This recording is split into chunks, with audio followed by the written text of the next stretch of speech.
Assalamualaikum warahmatullahi wabarakatuh. Halo teman-teman semua. Pada video kali ini kami ingin mengajak teman-teman untuk mempelajari isi buku Dasar-Dasar Manajemen Keuangan yang ditulis oleh Bapak Suwad Usnan dan Ibu Eni Pujiastuti. Selamat belajar. Assalamualaikum warahmatullahi wabarakatuh. Kita langsung masuk ke bab 2. Di bab 2 ini kita akan membahas tentang pasar finansial dan perusahaan. Pasar finansial dan perusahaan.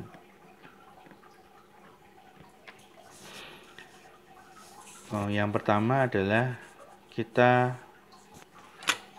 akan jelaskan pengantarnya dulu. Di pengantar ini teman-teman akan memahami sebenarnya pentingnya apa kita mempelajari materi ini. Nah, sebenarnya yang pertama adalah pengantar ini berkaitan dengan lingkungan perusahaan. Jadi ini ketika kalau saya punya perusahaan,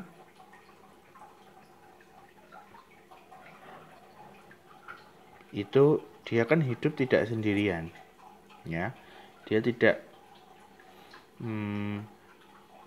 mementingkan kepentingan sendiri dengan cara memproduksi sendiri atau mendapatkan uang sendiri, kan tidak selalu seperti itu. Dia pasti akan berhubungan dengan dunia luar, ya, dunia sekitarnya perusahaan.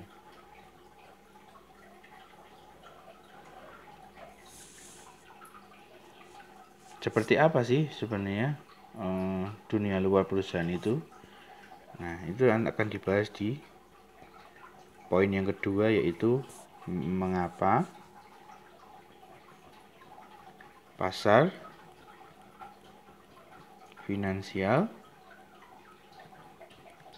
terbentuk.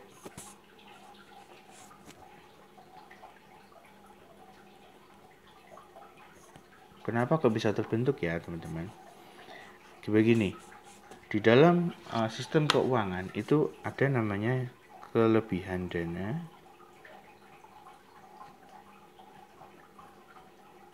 dan kekurangan dana.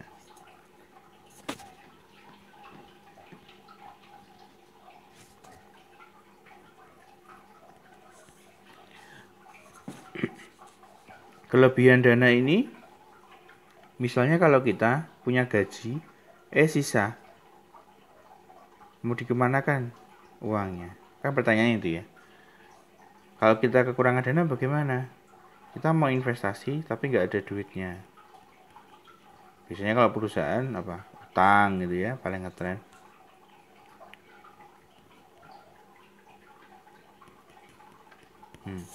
Seperti ini, ya. Jadi kelebihan dana dan kekurangan, ada kondisi di mana orang itu kebutuhan dana dan kekurangan dana. Kelebihan dana dan kekurangan dana. Sehingga nanti gambarnya akan seperti ini. Kalau saya ngomong kelebihan dana berarti dia penabung ya. Penabung. Itu nanti si penabung uangnya akan dikasihkan ke perusahaan. Lewat apa misalnya? Ini uang ya. Misalnya pembelian saham. Pembelian saham itu kan uangnya masuk ke perusahaan itu. Nanti perusahaan ngasih apa misalnya di sini? Ya sahamnya dikasihkan. Nah, kalau kondisi seperti ini namanya langsung ya. Jadi ini langsung. Jadi nggak ada perantaranya, nggak ada financial intermediary-nya. Tapi kalau ada financial intermediary-nya, di sini namanya apa biasanya? Bank, asuransi, dana pensiun, dan lain sebagainya ya. Ini nanti akan apa? Berbeda. Jadi si penabungnya akan menabung di bank, kemudian bank yang akan menginvestasikan atau memberikan kredit kepada orang lain atau perusahaan. Nanti perusahaan akan memberikan apa? Pelunasannya atau bunganya ya. Kemudian si bank akan membagikan bunga juga kepada penabung. Ini secara tidak langsung kalau ada financial intermediary. Saya tulis ini ya, financial intermediary itu berarti tidak langsung. Sedangkan kalau langsung ya antara penabung ke perusahaan, itu bisa terjadi. Yang sering terjadi adalah financial intermediary, ya, si penabung memberikan uangnya ke bank, biasanya dalam bentuk tabungan atau deposito, kemudian si bank memberikan hutang atau kredit kepada perusahaan. Perusahaan nanti ngasih apa di sini? Pelunasannya dan bunga. Nanti bank juga memberikan bunga ke sini. Makanya kan bank, misalnya bank memberikan bunga tabungan itu 10%. Nanti di bunga kreditnya dia lebih rendah atau lebih kecil? Bunga kredit pasti lebih tinggi ya, misalnya 15%. Jadi dia punya spread 5%. Itu bank itu seperti itu ya. Kalau aset management, nah ada perusahaan bukan perusahaan tapi financial intermediator atau mediasi yang namanya aset management.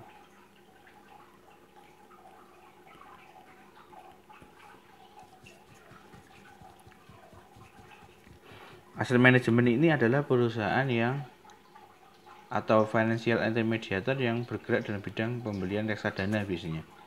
Reksadana itu berarti kita dapat uang dari para penabung ini, kemudian kita alokasikan dalam bentuk saham. Jadi bukan hutang ya. Nah, si penabung akan dapat apa? Dapat namanya unit penyertaan. Saya tulis sini, unit penyertaan.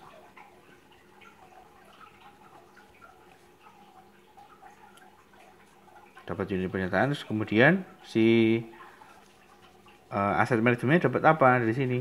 Dapat keuntungan dari investasi kepada saham. Ya, reksadana saham. Kalau misalkan produknya saham.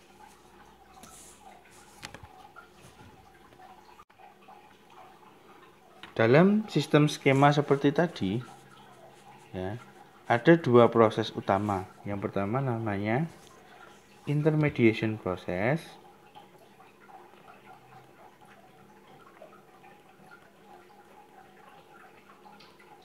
Yang kedua adalah maturity process atau transformation ya, bukan proses. Jadi gambar saya yang tadi ya, yang ada penabungnya, kemudian ada financial intermediator seperti bank, asuransi, kemudian ada perusahaan. Ini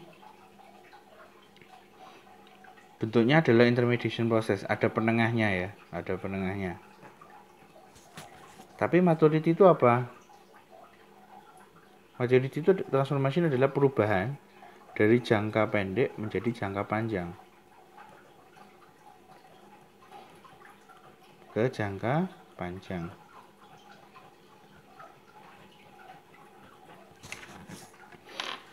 Jangka pendek ke jangka panjang.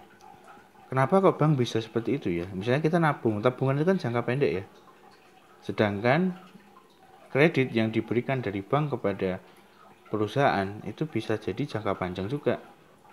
Bahkan kebanyakan memang jangka panjang, di atas 1 tahun pasti ya. Sedangkan kita ngambil uang di bank, ngambil tabungan itu sekarang aja bisa gitu. Misalkan sekarang nabung gitu ya, 10 juta, nanti diambil 9.500.000 jam malam, misalkan pagi kita nabung, malam diambil juga bisa gitu ya. Atau besoknya juga bisa diambil. Jadi ini sangat pendek. Dan sedangkan kredit yang diberikan perusahaan tidak mungkin semalam gitu ya. Pasti bertahun-tahun.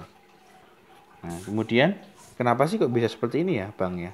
Kenapa bank bisa melakukan maturity transformation? Yang pertama adalah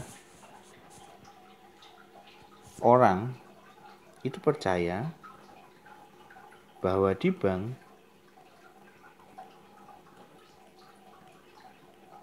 bisa ambil uang sewaktu-waktu.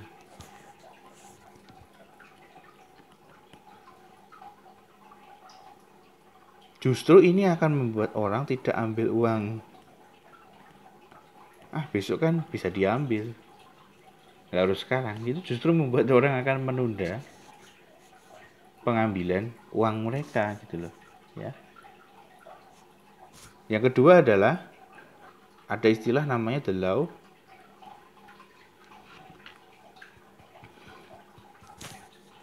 of large numbers. The law of large numbers. Banyak jumlah penabung. Kalau di Indonesia kan ya. Banyak jumlah penabung. Begini ceritanya. Nasabah bank itu kan banyak banget ya. Lemahnya hanyalah ketika semua penabung itu ngambil uang dalam waktu bersamaan. Jangka pendek pasti nggak akan ada uangnya. Tapi hal itu bukan tidak ya. Hal itu kemungkinan sangat besar ya tidak terjadi karena apa? Karena ada banyaknya jumlah penabung. Misalnya penabung di sini 1 miliar orang. Bukan jumlah uang 1 miliar, tapi jumlahnya 1 miliar. Itu kan banyak banget. Tidak mungkin semua orang akan ambil dalam waktu bersamaan. Ya, tellernya aja mungkin nggak cukup, ATM-nya mungkin nggak cukup begitu. Jadi prinsip yang kedua ini atau the law of large numbers ini lebih kepada banyaknya jumlah penabung sehingga bank itu bisa melakukan maturity transformation dari jangka pendek menjadi jangka panjang. Begitu. Kemudian saya lanjutkan.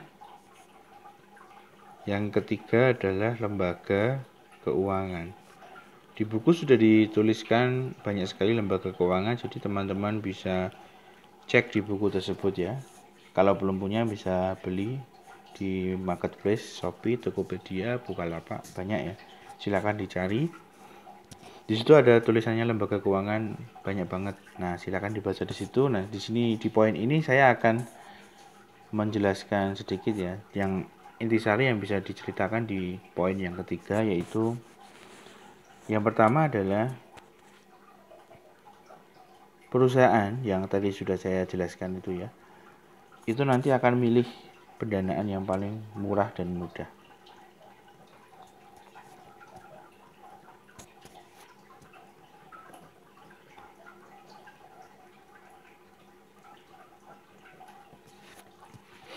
Pendanaan murah dan mudah.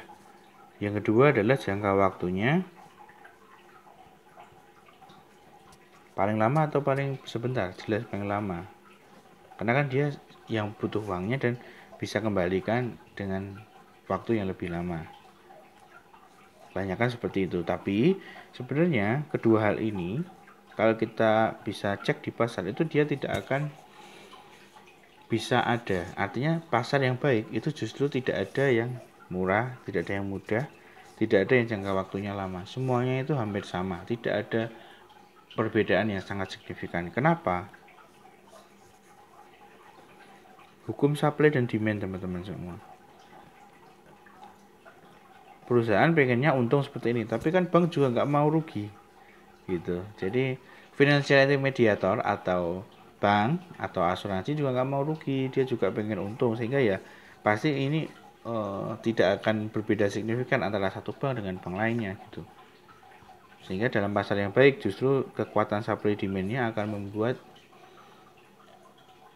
harga atau kemudahannya dari penggunaan kredit itu akan seimbang sebenarnya. Terus kemudian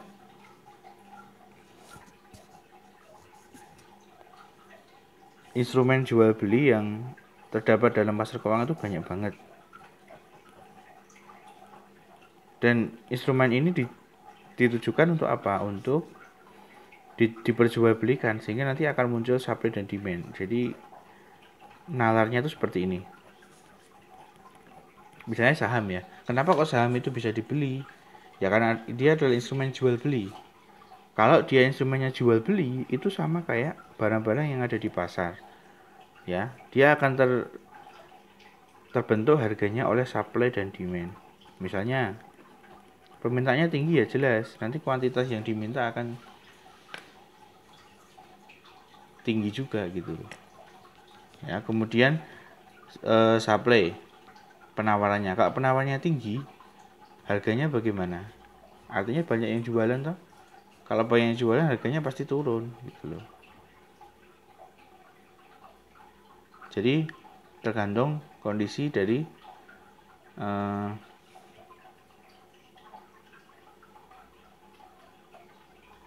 pasarnya itu nanti supply dan demand, sehingga harga itu pasti harga equilibrium, artinya harga yang sepakat antara sisi demand dan sisi supply, sisi yang jual saham atau sisi yang beli saham. Begitu tentang poin yang ketiga ini. Saya lanjutkan poin 2.4, yaitu alokasi dana lewat tingkat keuntungan.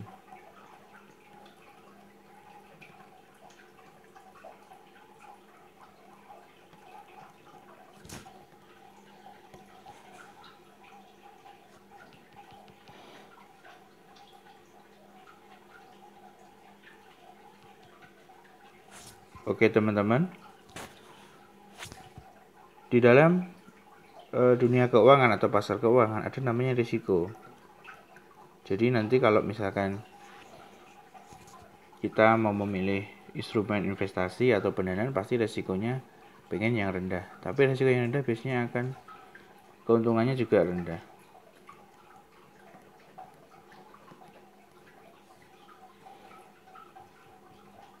Gitu. Kemudian nanti ada juga istilah namanya maturity. Maturity tadi apa? Jangka waktu ya. Jangka waktu kredit. Semakin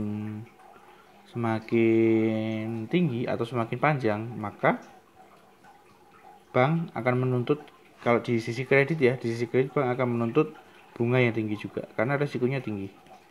Jadi maturity tinggi, resikonya juga pasti tinggi. Tapi kalau resiko rendah, keuntungannya rendah. Ya, kemudian ada namanya marketability.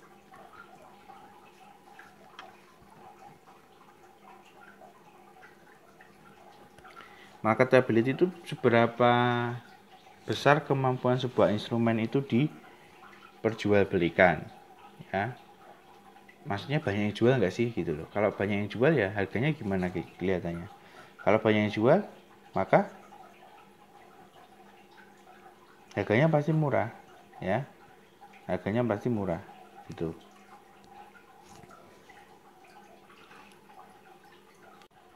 Kemudian di poin yang 25 itu ringkasan. Di ringkasan ini